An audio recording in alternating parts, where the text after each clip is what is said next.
শ্রী গুরু জয়। শ্রী শ্রী ঠাকুরের নববিধানের বাণী।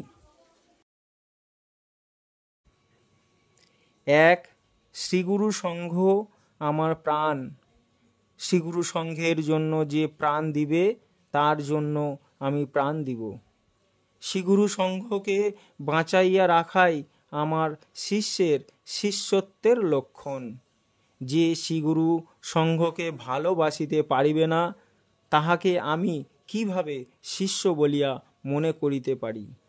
২, যে স্থানে অন্তত 10 জন শিষ্য আছে, সেই স্থানেই একটি করিয়া শাখা সঙ্গ স্থাপন করিবে এবং সপ্তাহে বা পক্ষান্তে একবার করিয়া মিলিত হইয়া স্তোত্রাদি পাঠ, বন্দনা গান, আধ্যাত্মিক বিষয়, ঠাকুর প্রসঙ্গ এবং মঠ আশ্রমাদি সম্পর্কে আলোচনা করিবে।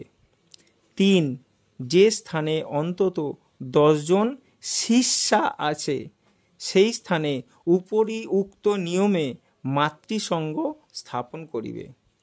৪, প্রত্যেক শিষ্যকে গৃহে মঙ্গল ঘট অবশ্যই রাখিতে হইবে। যেদিন সে অন্ন গ্রহণ করিবে, সেই দিন অন্নের অগ্রভাগ শ্রীগুরুর উদ্দেশ্যে উৎসর্গ করিতে হইবে। মঙ্গল ঘটে শ্রীগুরুর উদ্দেশ্যে অন্ন না রাখিয়া নিজে অন্ন গ্রহণ করা অপরাধ। ৫, প্রত্যেক শিষ্য ভক্তকেই শ্রীগুরু সংঘ আশ্রমে সাধ্যমতো মাসিক সাহায্য দিতে হইবে ও শ্রীগুরু সংঘ পত্রিকার গ্রাহক হইতে হইবে। ৬, প্রত্যেক শিষ্য ভক্তকেই কলিকাতা শ্রীগুরু সংঘ আশ্রমে সার্বভৌম জন্মোৎসবে এবং ব্রহ্মচারী কলোনিতে সার্বভৌম মহাষ্টমী মহাযজ্ঞে সাহায্য প্রেরণ করিতে হইবে। ৭, ভক্ত সম্মেলনে যোগদান করিবার জন্য সকলকেই চেষ্টা করিতে হইবে। ৮, সম্মেলনের তথা সংঘের প্রধান উদ্দেশ্য আদর্শ গৃহস্থ জীবন গঠন, সংঘ শক্তির প্রতিষ্ঠা এবং ভাব বিনিময়।